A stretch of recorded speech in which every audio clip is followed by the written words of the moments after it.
You absolute idiot! How could you be so careless? These flight plans are critical, you imbecile!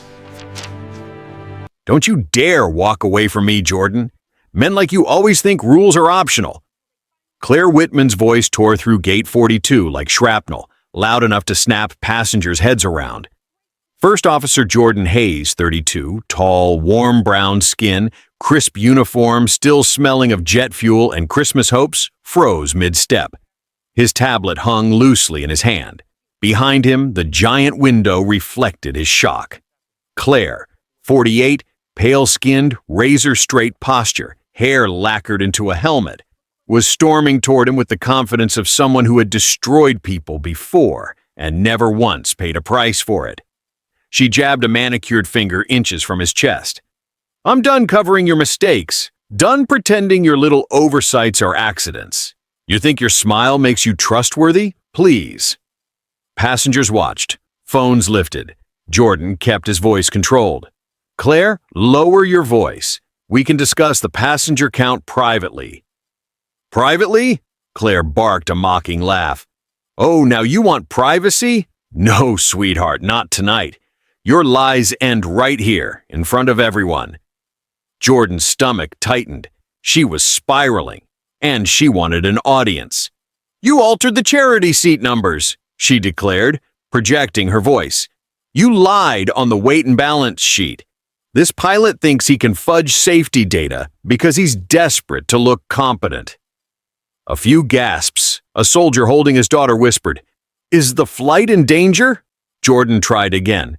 Claire, the roster discrepancies came from My logs, she snapped. Don't even try it. I've been flying longer than you've been alive. You are not dragging me into your incompetence. Her eyes narrowed with a venomous mix of prejudice and personal resentment. Every time something goes wrong, you act like you're being picked on. Maybe own the fact that you can't keep up with the standards of this airline. That landed like a disguised slap. Coded, sharp, the kind of language meant to degrade without crossing a legal line. Jordan felt heat rise in his face. Claire! Captain! She shouted down the jet bridge, slicing the air with her voice. We have a safety violation. Your first officer is falsifying reports. Passengers stiffened. A mother clutched her toddler. Someone muttered, Is he serious? Is he unsafe? Claire continued, feeding the fire. This isn't the first time he's tried to wiggle around protocol. I warned you this would happen. Now look, Christmas Eve, a plane full of military families, and he's the weak link. Jordan felt the humiliation crash over him like cold water. The captain approached, frowning. What's going on? Claire didn't miss a beat. What's going on is that he lied, Captain. Again. He can't admit he screwed up the numbers, so he tried to manipulate the reports. And now he's trying to turn it on me. Jordan inhaled slowly. That's not true. Claire, you know very well. Enough, she hissed. You're not going to stand here and gaslight an entire crew. I refuse to let someone reckless sit in the cockpit tonight. Her words struck with surgical cruelty. Some people get the uniform but never grow into the responsibility. And we, the trained professionals, end up cleaning the mess. That was it. The coded attack. The line she'd been dying to deliver. The captain exhaled heavily. Jordan, step off the flight for now. Security will escort you. We'll sort the rest in the office. Phones were recording. Whispers spread. Security approached.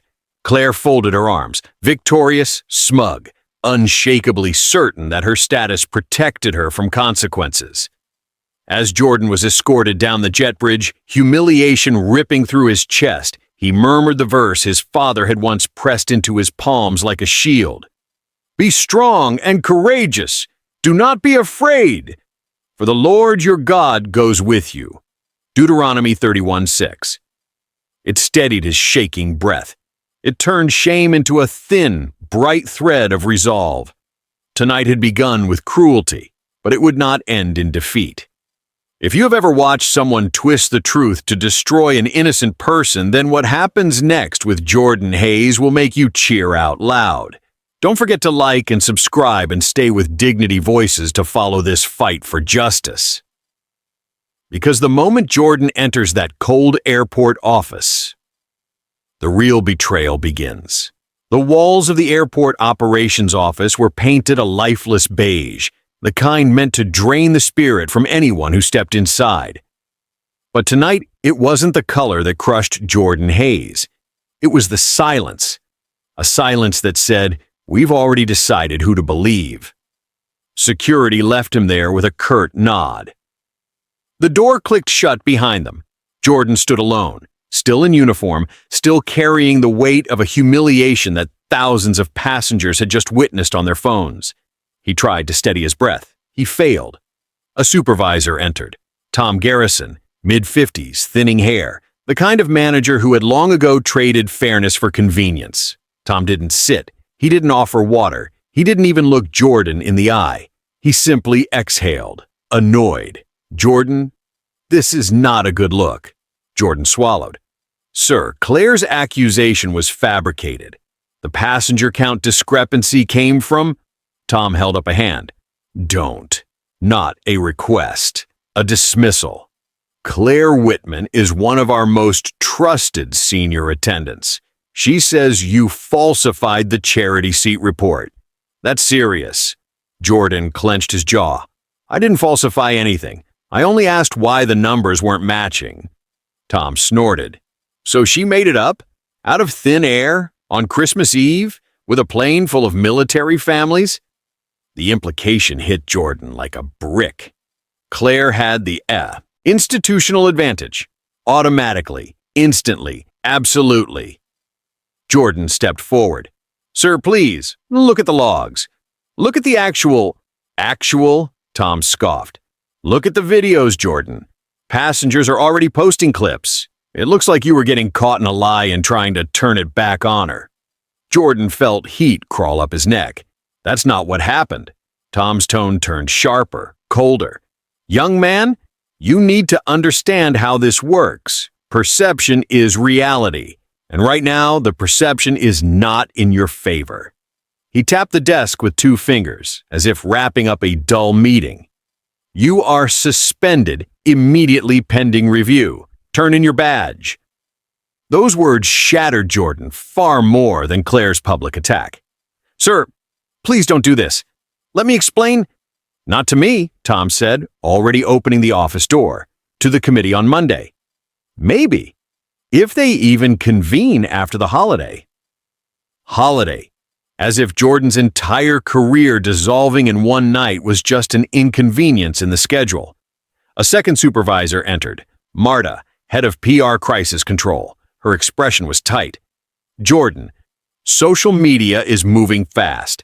Hashtag Doshker unsafe pilot is trending." "From what?" Jordan demanded. "From one woman's lie?" "People don't care yet," Marta replied. "They care about the kid who posted the line. Pilot caught lying on Christmas Eve.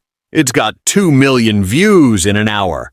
Jordan dropped into a chair, the weight of the world pressing on his shoulders. His dream, his father's dream, was slipping away.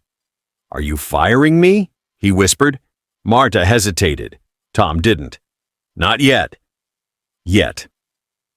That single syllable made Jordan's stomach twist.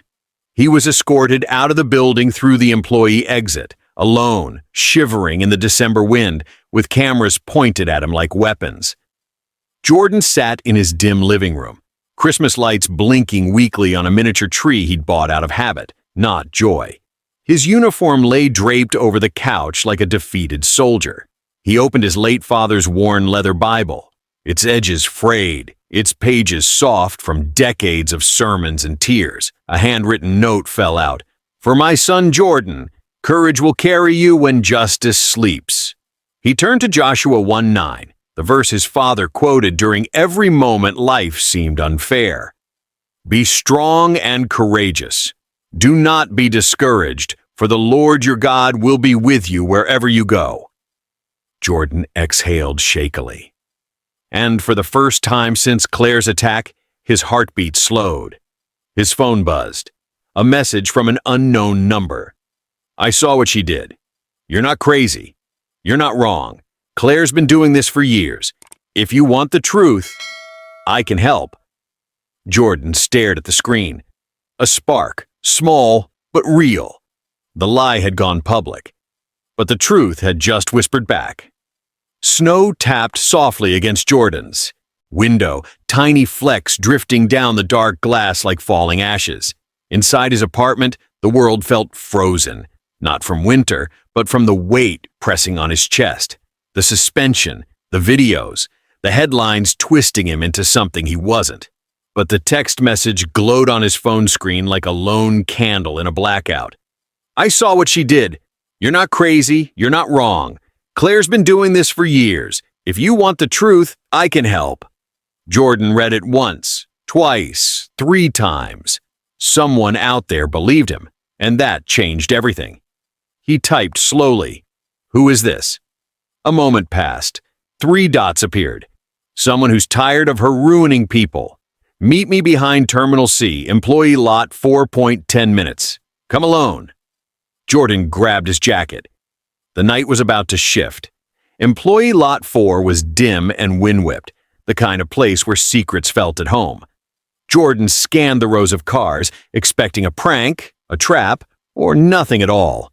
Instead, a small figure stepped out from behind a silver SUV, hugging a coat tightly around her. A young flight attendant, maybe mid-20s Latina, trembling but determined. "Jordan Hayes?"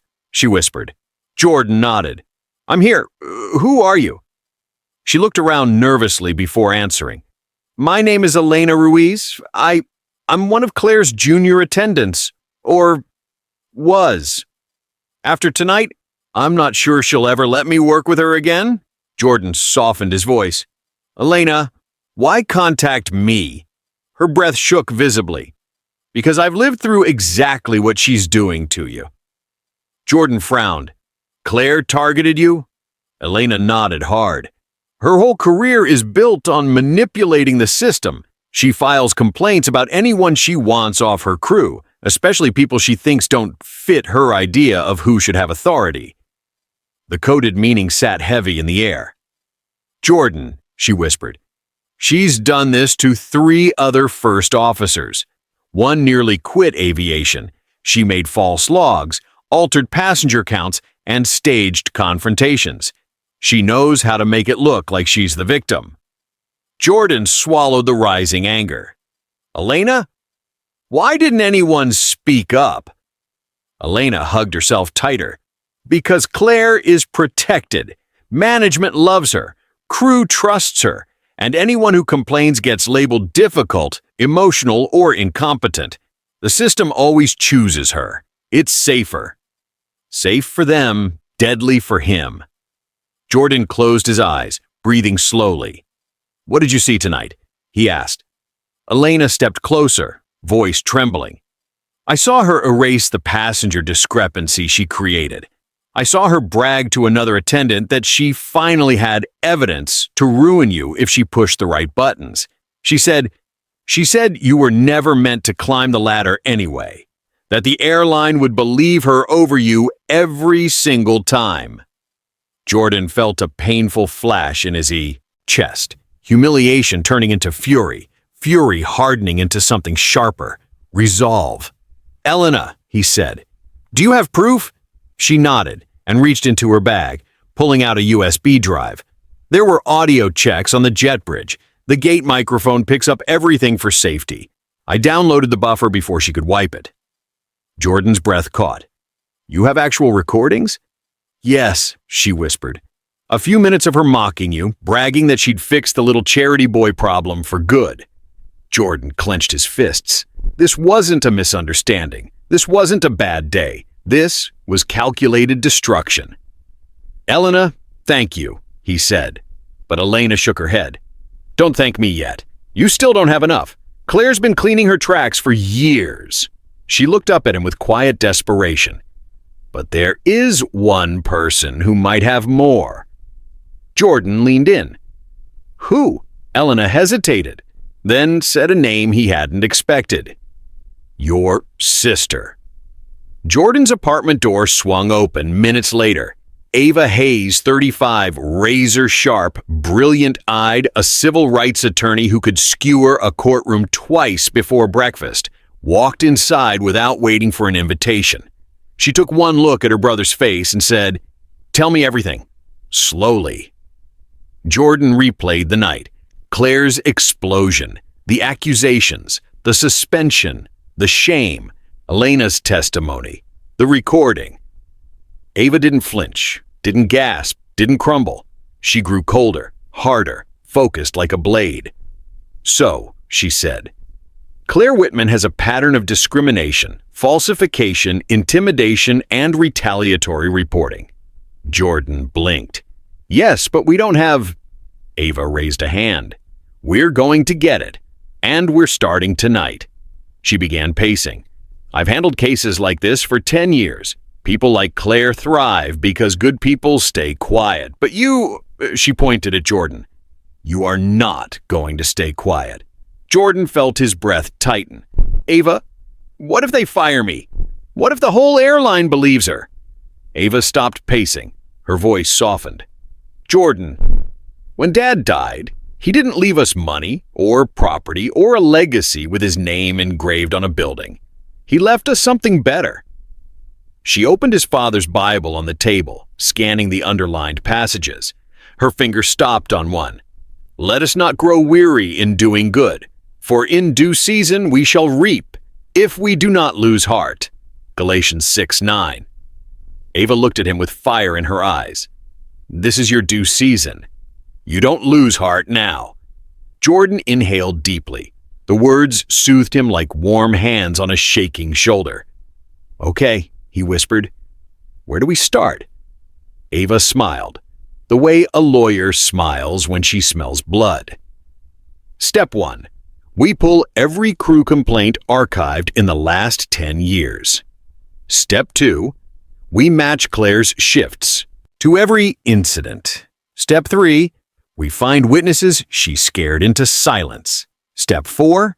We expose the money trail from those illegally sold charity seats. Jordan's eyes widened.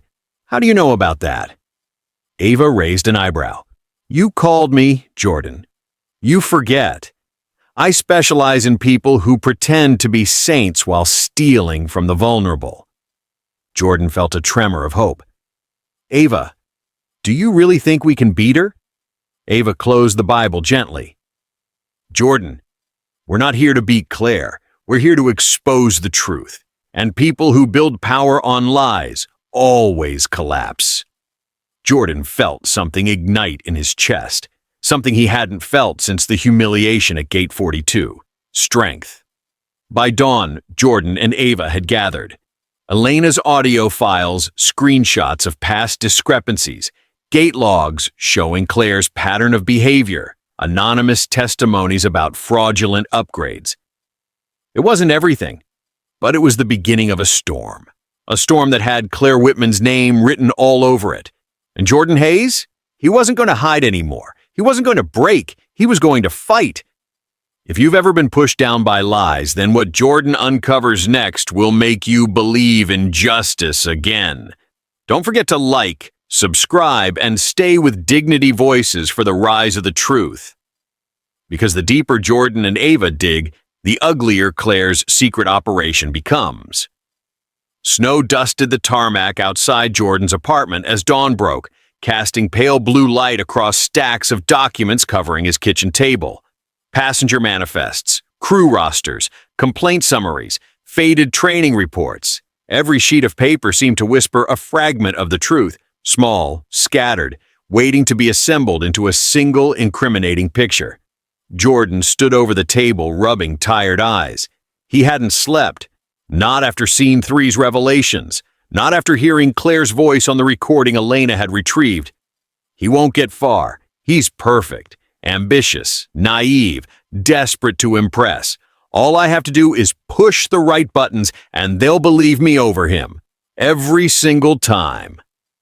Hearing it again in his mind made Jordan's jaw tighten. She didn't just set a trap. She hand-selected him for destruction.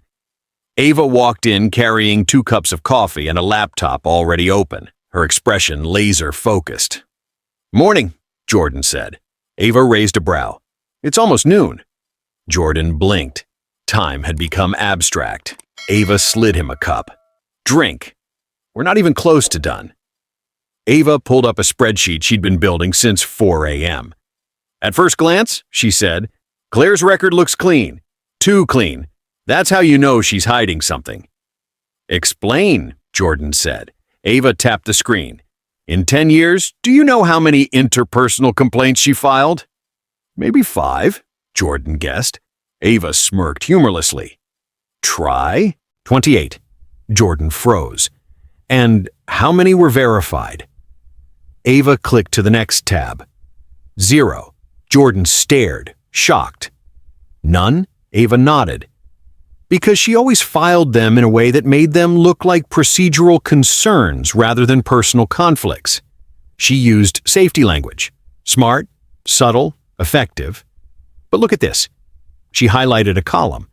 Every one of those complaints happened when she didn't get her way. She clicked again. And here's the real kicker. The screen displayed 2 overlapping charts. Claire's scheduled routes, the charity flight rosters. They aligned perfectly. Jordan squinted. Are you saying yes? Ava said, voice sharpening. She's been selling charity seats for years. Every time she's assigned to a military family flight, magically there's a weight discrepancy, a last-minute upgrade, or a passenger error. Each time, a seat is missing. Jordan felt a surge of anger. She stole seats meant for families. People flying to reunite on Christmas? Just to pocket the cash? Ava nodded grimly. With no paper trail, just digital transfers and burner payment apps. The military dad you talked to? His family had missing relatives who never got their promised seats. Jordan clenched his teeth. The families, the children, the Christmas flight. She wasn't just destroying him. She was exploiting the people they were supposed to serve. How is she getting away with this? Jordan asked. Ava cracked her knuckles. Because she doesn't do the dirty work herself. She uses intermediaries, people who owe her favors, people she manipulates, people she scares. Jordan thought of Elena, of every junior attendant who seemed terrified of Claire. It all fit too well. Ava continued scrolling. She also weaponizes her persona. Management sees her as reliable, compassionate, service-oriented. They never question her. Meanwhile, she builds her little empire behind the curtain. Jordan sat heavily. And accusing me of falsifying the report was perfect timing, Ava finished. You were the ideal scapegoat. Clean record, high ambition, no political alliances, and... She hesitated. Jordan folded his arms. Say it. Ava met his eyes. She knew the system would treat you differently. She counted on it. Jordan looked away, throat tight. He had felt it. The shift in tone from supervisors, the immediate suspicion, the lack of benefit of the doubt. His father had warned him that excellence sometimes wasn't enough, but he had hoped, believed, it would protect him anyway. It hadn't. Just as Ava finished summarizing the conspiracy board she'd built across the kitchen wall, Jordan's phone buzzed. Unknown number. I heard what happened. Claire burned me too. If you're gathering evidence, I'll talk. Jordan's pulse quickened. Another witness. They arranged a meeting at a small coffee shop near the airport. Inside, a quiet man in his early 40s sat at a corner table, hands wrapped tightly around a cup of tea. His badge lanyard lay coiled on the table. Mr. Hayes? The man asked softly. Jordan nodded. Yes, and this is my sister, Ava. The man swallowed nervously. My name is Ryan Mitchell. I'm a former lead steward. Claire destroyed my career. Jordan leaned forward. How? Ryan's eyes filled with shame. She accused me of ignoring a turbulence alert. It was a lie, but she filed the report before I could defend myself, said I was emotionally unstable and aggressive when confronted. Sound familiar? Jordan's stomach dropped. Yes, he whispered. Exactly. Ryan nodded painfully. She targeted me because I refused to upgrade a friend of hers for free. 1 flight later, she had me reassigned. 2 flights after that, suspended. A month later, terminated. Ava's nostrils flared. Do you have anything we can use? Ryan hesitated, then pulled out a small notebook. I kept copies of texts she sent other attendants. She didn't know I had access at the time. He handed them over. The first message made Jordan's entire body go cold. He thinks he's safe because he acts calm. Don't worry, I'll push him where it hurts. Jordan's vision blurred for a moment. Her words, her vindictiveness, her strategy. She used calmness as a weapon against people, turning their professionalism into the illusion of guilt. Ava flipped through more pages. There were coded messages, subtle threats, evidence of coordinated log manipulations, and one explicit entry that sealed the conspiracy. Charity seats are gold. Military flights, even better. People assume errors. It's clean money. Jordan felt sick. This wasn't workplace bullying. This was criminal. Back at the apartment, they laid out everything. Elena's audio recordings, Ryan's texts, and notebook charity seat discrepancies, payment app screenshots, crew complaint patterns, route data, fake turbulence reports, falsified weight and balance entries. Ava stood with her arms folded.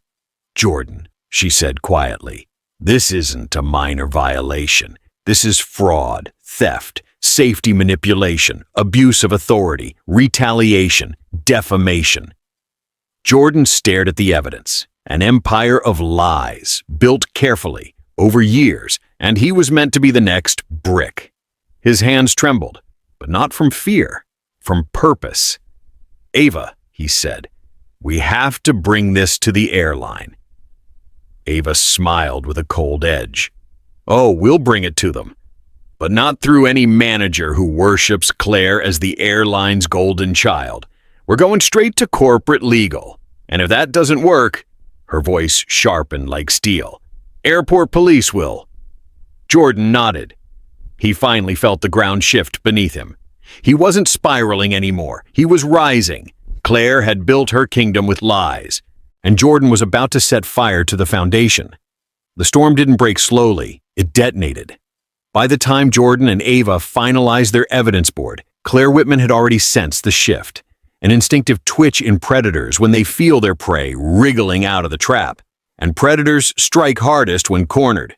It was 6:12 a.m. when Jordan's phone buzzed on the table from airline operations. Subject, immediate administrative action required. He opened it. His breath stopped. First Officer Hayes, based on new testimonies and supplemental reports, we are recommending termination effective immediately pending final review. A second attachment, a new complaint filed by Claire. Jordan felt his heart drop to the floor. Ava snatched the phone, her eyes sharpened like a blade. She filed another complaint? She hissed. Jordan couldn't speak. Ava scrolled through the document, hands trembling with fury. Oh my, Jordan! She's accusing you of emotional instability, aggressive behavior, and falsifying weather data. This is insane.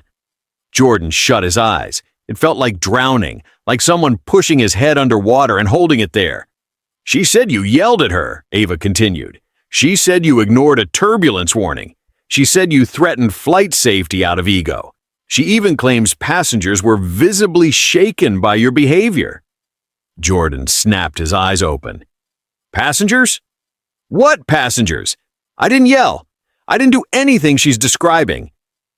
Ava slammed the folder shut. She is fabricating entire events. She knows she's losing control, so she's escalating.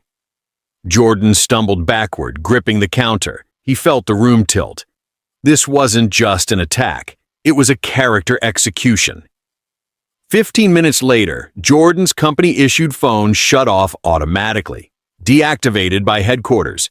His ID badge wouldn't scan, his login was disabled, and the group chat for flight crew, normally buzzing 24/7, had removed him silently.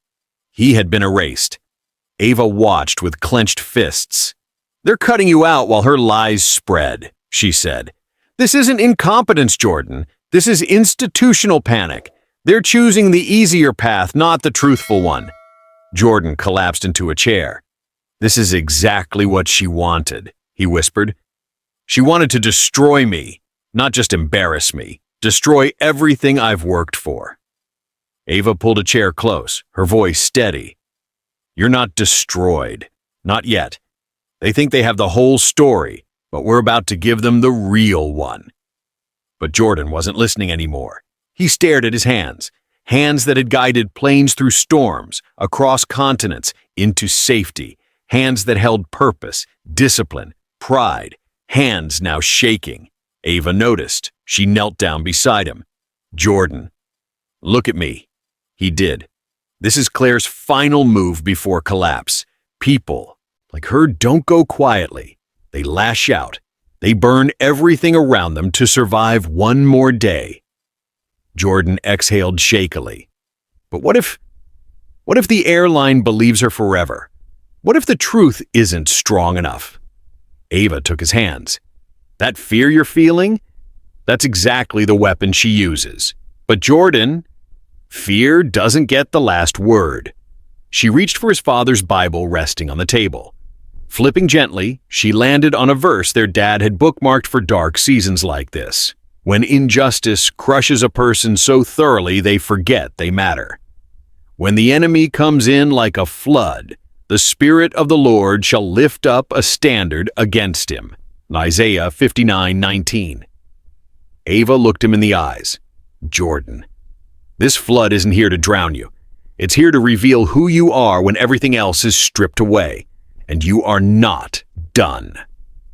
Jordan felt something shift, not a full recovery, not strength, but a spark, tiny, trembling, alive. Ava, he whispered, what do we do now? She stood. Now, she said, voice steady as steel. We fight smarter. While Jordan struggled to breathe through the weight of the termination notice, Claire was already setting her next stage inside airline headquarters. She strode into the office of Regional Manager Don Irvine, fake concern plastered across her face. Don, I'm really worried about Jordan, she began, lowering her voice to a tremble. He was so agitated last night. I didn't want to involve security, but I had to think of the passengers. Don rubbed his temples. Claire, this is a mess. Social media is brutal. We need to minimize damage. Claire nodded sympathetically. I know. I hate that it came to this. But I've always said, some people get promoted too fast. They skip the years of experience needed to handle pressure. And then this happens. There it was. The coded prejudice, disguised as professionalism. She leaned closer. With all due respect, Don, if you don't remove him completely, it will reflect badly on all of us. He's unstable, unsafe. I've seen it more than once. Don sighed. We're drafting termination now. Claire smiled inside. Her kingdom remained intact, or so she believed. Back in the apartment, Jordan stared blankly at the walls as Ava reviewed files. I'm tired, Ava, he whispered. The admission terrified him. I know, she said softly, and that's why we take a breath now, not later. Jordan shook his head. No, I'm tired of being the one who has to work twice as hard. I'm tired of being expected to stay calm while someone tears me down. I'm tired of believing the system will be fair. Ava touched his shoulder. You're right. The system isn't fair, but that's why people like you change it. Jordan's voice broke. She stole everything, Ava. Ava knelt beside him. She stole your peace. She stole your reputation. But she didn't steal your truth. And truth, Jordan, is the weapon she can't control. Jordan closed his eyes. He let the pain shake through him. He let himself cry, something he hadn't done since his father died. But when he opened his eyes, something else was there. Not anger, not fear, a quiet, stubborn fire. What do we do next? He asked. Ava stood, energized. We go nuclear. We take everything we've gathered and more, and we build a file so airtight, so devastating, that the airline can't hide behind her anymore. Jordan wiped his eyes. And if they try? Ava smiled darkly. Then we take it to airport police, to the FAA, to federal auditors, to the board, to every authority she thought she'd never answer to. Jordan nodded. He was rising, slowly, painfully, but rising. Just as they prepared their strategy, Jordan's phone buzzed again. A new message from the airline's hotline. You are prohibited from entering any secured airport zone until further notice. Jordan felt the blow like a punch to the ribs. He whispered, "They're treating me like a threat." Ava's eyes flared. "Good," she said. Jordan blinked. "Good?" Ava closed her laptop with a snap. Because when an institution overreacts, it leaves fingerprints. They're panicking, and panic leads to mistakes. Mistakes we can use. Jordan exhaled slowly. He wasn't destroyed. He was being cornered. And cornered men don't break. They pivot. If you've ever been pushed to your breaking point by someone who weaponized lies, then what Jordan does next will make your heart pound. Don't forget to like, subscribe, and stay with Dignity Voices as the turning point arrives. Because the storm Claire created is about to collide with a truth she never prepared for, and Jordan is done staying quiet. The night settled over the city like a thick blanket, muffling sound, softening edges, but doing nothing to quiet the war raging in Jordan Hayes' chest. The airline had cut him off from their systems, from their terminals, from their trust. Claire had pushed him to the brink, and for a moment in Scene 5 he truly feared he would break. But what fear didn't know yet was that a man standing on the edge can still choose to step forward. Ava converted Jordan's living room into a command center. Laptop screens glowed with evidence. Sticky notes covered the wall in timeline order. Payments, screenshots, flight logs, complaints, testimonies, layered like an indictment waiting for a prosecutor. Ava typed sharply, the keys clacking like drum beats of judgment. "We have enough to expose her," she said, "but not enough to flip the system. Claire has allies, people who owe her, people she's scared into compliance." Jordan paced, fingers flexing. "I need something bulletproof, something irrefutable, something she can't doctor, delete, or spin." Ava looked up, her lips pressed. Together. "There might be one thing." Jordan froze. "Ava, what?" She hesitated, then closed her laptop. "The airport security system." Jordan frowned. "You mean CCTV?" Ava shook her head. "No, I mean the clean chain." Jordan blinked. "What's that?" Ava leaned forward. "It's the fail-safe backup. Every airport terminal has a quiet, hidden integrity chain. Raw data logs, unedited audio backups, and time-stamped gate transactions that airlines can't access or manipulate. FAA regulation. It's used only when there's suspicion of fraud." Jordan felt a spark of adrenaline. "So the things she deleted must still exist somewhere," Ava finished. "And if we can get access, we can prove everything from passenger counts to audio discrepancies." "But," she exhaled, "it's not public. You need someone with clearance, someone who isn't afraid of Claire, someone she can't threaten." Jordan's heartbeat slowed. He knew exactly who that someone might be. "Elena said the gate mic buffers audio every 15 minutes, Jordan whispered. "That means the clean chain has the raw feed." Ava snapped her fingers. "And the raw feed is admissible in any investigation. Jordan, this is it. This is your way out." Jordan grabbed his coat. "Then I need to talk to someone with access." Terminal C looked hauntingly deserted past midnight. Dim lighting, polished floors, rows of empty seats casting long shadows. Jordan walked toward the security office, adrenaline pounding through every vein. When he reached the frosted glass door, it opened a crack. A security supervisor peered out, mid-40s, stern face softened only by tired eyes. His badge read, Chief Security Officer J. Randall. "Hayes?" Randall whispered. Jordan nodded. Come in, quickly. Jordan entered. The room smelled like stale coffee and stress. Monitors flickered with camera feeds. The hum of servers filled the silence. Randall motioned for Jordan to sit. I heard what they did to you, he said quietly. Half the airport is talking about it. I don't take sides, but I don't like bullies.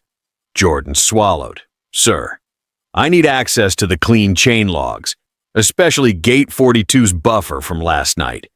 Randall rubbed the bridge of his nose.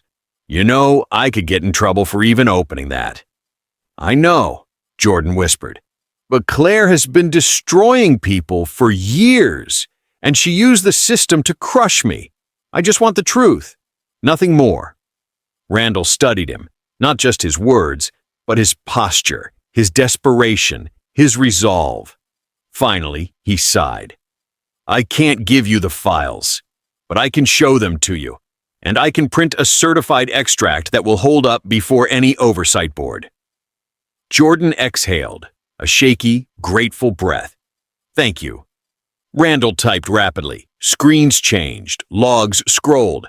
Then, one screen froze. Here, Randall said, tapping the monitor. Gate 42, raw passenger manifest.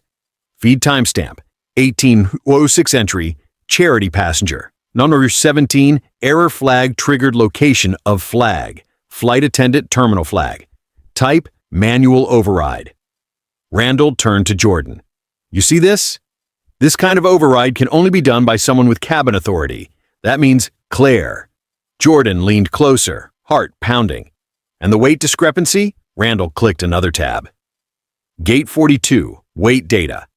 Push timestamp, 1809 entry, rejected override.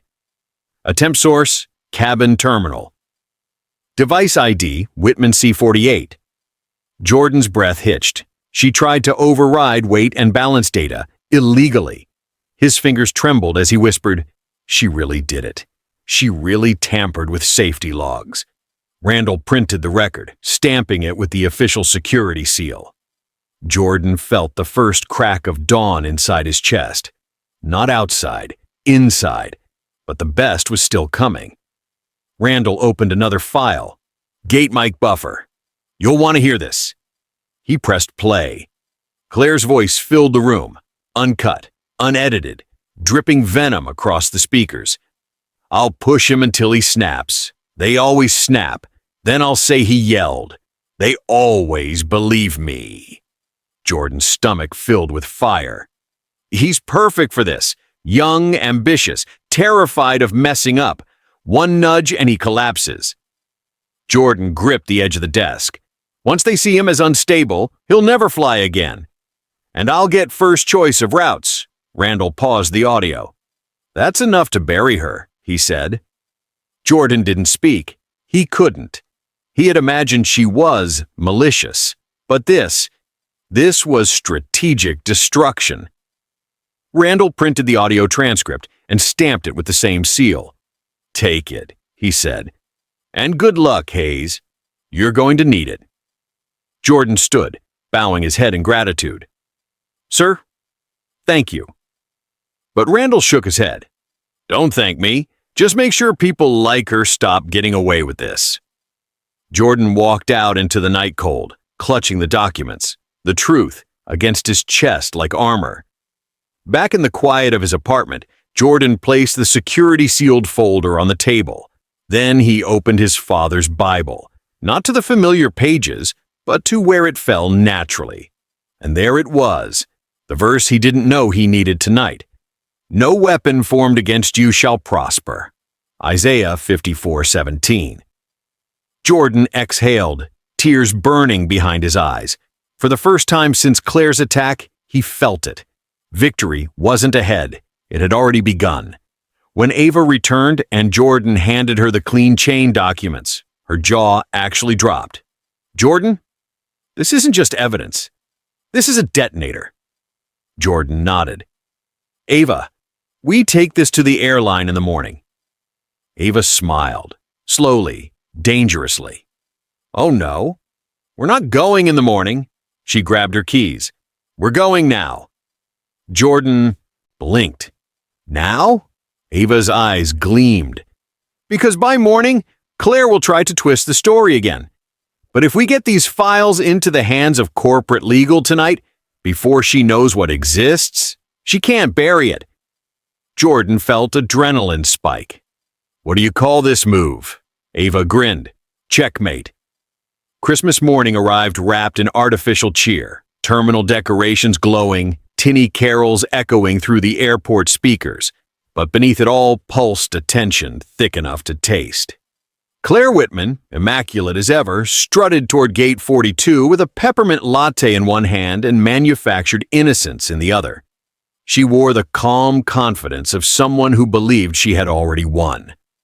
Jordan was suspended. Management trusted her. The system bent to her voice. She was untouchable, or so she believed. What she didn't know was that the truth had already boarded the flight before she did. Gate 42 buzzed with military families preparing to board the Christmas charity flight. Children in Santa hats, parents juggling presents. A sense of holiday hope radiated from them.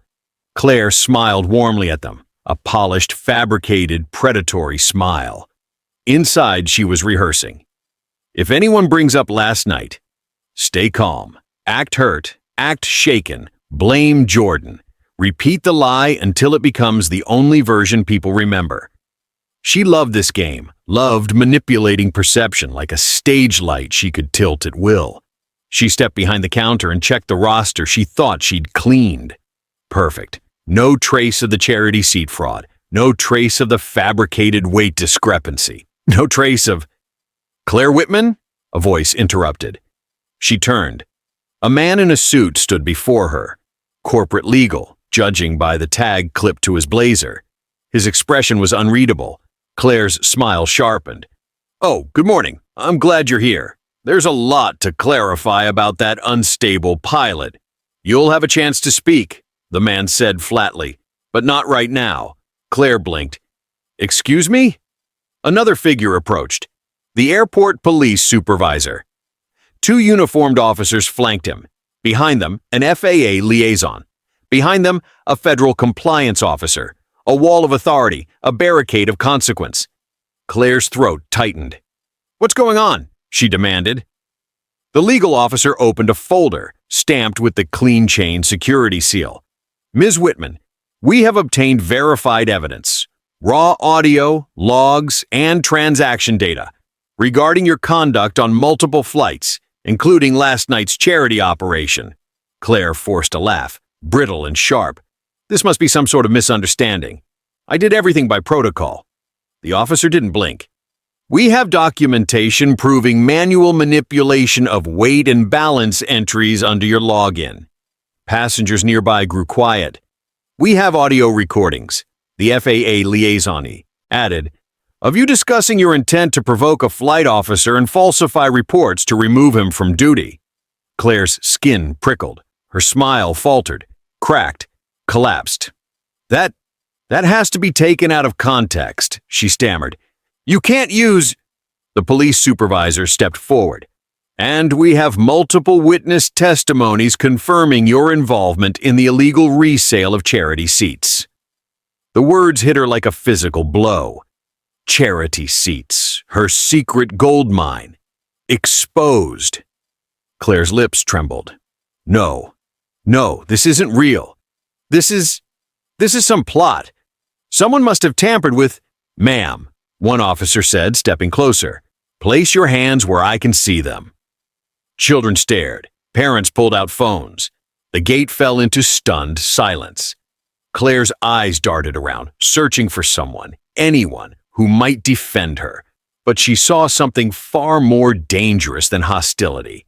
She saw clarity, recognition, truth snapping into place.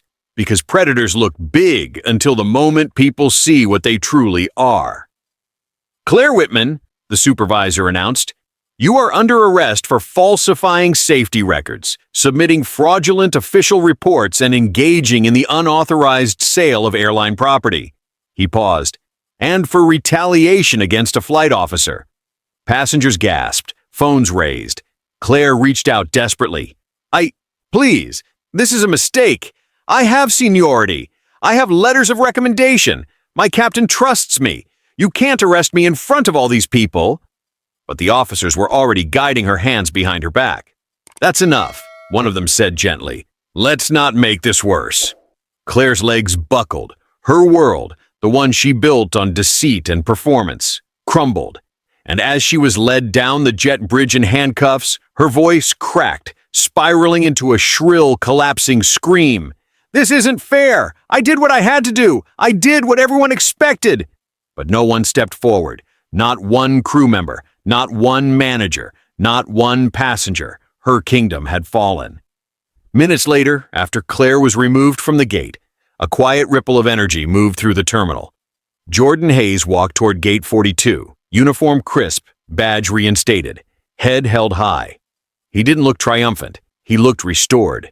Several passengers applauded gently. A few military parents nodded with respect. One child saluted him. The corporate legal officer approached. "Mr. Hayes, you have been fully exonerated. Your record is cleared. Your suspension is reversed. We owe you an apology." Jordan nodded politely. But inside, the moment hit deeper than relief. It felt like breath returning to lungs that had forgotten how to inhale. The FAA liaison stepped forward.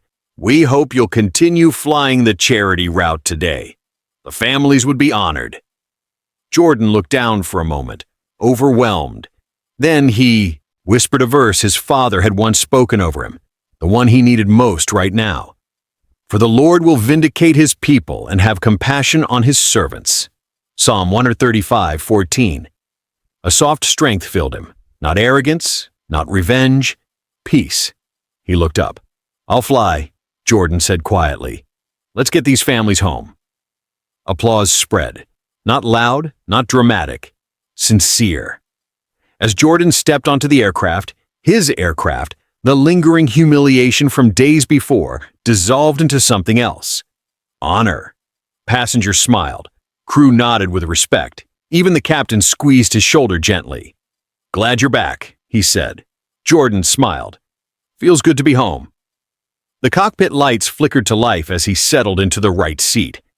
And for the first time in days, he breathed freely. The engines hummed with a warm, steady rhythm as the charity flight lifted off into the crisp blue Christmas morning. Sunlight streamed across the cockpit windows, casting a soft golden glow over First Officer Jordan Hayes, a glow that felt like restoration, like breath, like coming home after walking through fire. Below them, the earth stretched wide and white with snow. Above them, the sky was clear, unbroken, peaceful, spacious. Jordan adjusted the throttle, his hands steady, his breathing calm. For the first time since the humiliation at Gate 42, he felt whole. Not just cleared, not just vindicated, whole. The captain glanced over. "You ready to take her from here?" Jordan nodded. "Absolutely." As he guided the plane into cruise altitude, a gentle silence filled the cockpit. A silence not of emptiness, but of peace, earned through storms. In the cabin, the military families, once stressed travelers, were laughing, sharing cookies, letting children open early presents. The energy felt warm, hopeful, filled with gratitude. Passengers approached the cockpit between checks, offering quiet thank yous and handshakes. A father with a folded American flag pin on his jacket said, "Son, thank you for flying us home today. My family needed this more than you know." Jordan smiled. "It's an honor, sir." Another mother whispered tearfully, "After everything you went through, you still chose to serve. That means something." Jordan felt emotion rise in his chest, but he kept his composure, as his father taught him. Service before self, integrity above convenience, dignity above pride. During a calm stretch of sky, Jordan opened his father's Bible, kept inside the cockpit ever since he first earned his wings. The pages fluttered, landing on a verse that wrapped around his heart with perfect timing. "The righteous cry out, and the Lord hears them. He delivers them from all their troubles." Psalm 34:17. Jordan closed his eyes. He whispered, "Thank you." Because today wasn't just about vindication. It was about surviving what should have broken him. It was about truth rising when lies tried to bury him. It was about God seeing him in the lowest moment and lifting him higher than before. 2 hours later, as the aircraft descended through soft winter clouds, the runway lights appeared like a path of stars guiding them home. "Your controls," the captain said. Jordan nodded. "I have control." The landing was smooth, almost gentle. The wheels kissed the earth as if in blessing. When they reached the gate, applause erupted from the passengers. But this time, Jordan didn't shy away. He stepped into the cabin, head high, heart steady. A little girl wearing reindeer pajamas ran up to him and hugged his leg. "Thank you for taking us home, Mr. Pilot." Jordan knelt down, smiling as he adjusted her tiny Santa hat. "Thank you for trusting me." Her mother leaned in and whispered, "Justice was on your side today. Merry Christmas." Jordan nodded softly. Merry Christmas. As he left the aircraft, sunlight spilled across the jet bridge. Not the harsh glare of spotlights, not the cold flash of phone cameras used to humiliate him, but warm, natural light, the kind that feels like grace. Ava stood waiting at the terminal door, arms crossed, smile wide. "You did it," she said. Jordan shook his head gently. "No," he replied. "God did." Ava nodded. Dad would be proud. Jordan exhaled, steady and full. "I think he already is." When lies rise quickly, they look powerful, loud, convincing, unstoppable. But truth doesn't panic. Truth doesn't rush. Truth doesn't shout. Truth stands, and when the moment comes, truth speaks, and every lie collapses under its own weight. Jordan learned that dignity isn't the absence of injustice. It's the courage to stand firm when injustice comes for you. He learned that God does not promise a life free of storms, but He does promise courage in the fire, strength in the fall, victory in the end. Because Scripture says, "No weapon formed against you shall prosper." Isaiah 54:17. Jordan walked through humiliation, betrayal, and false accusation. Yet God turned the weapon formed against him into the very proof that set him free. And the greatest lesson? God sees the falsely accused. God defends the humble. God restores what people try to destroy. If you've ever survived something you thought would break you, Jordan's story is proof that truth, faith, and dignity always rise. Don't forget to like, subscribe, and stay with Dignity Voices for more stories that shine light in dark places.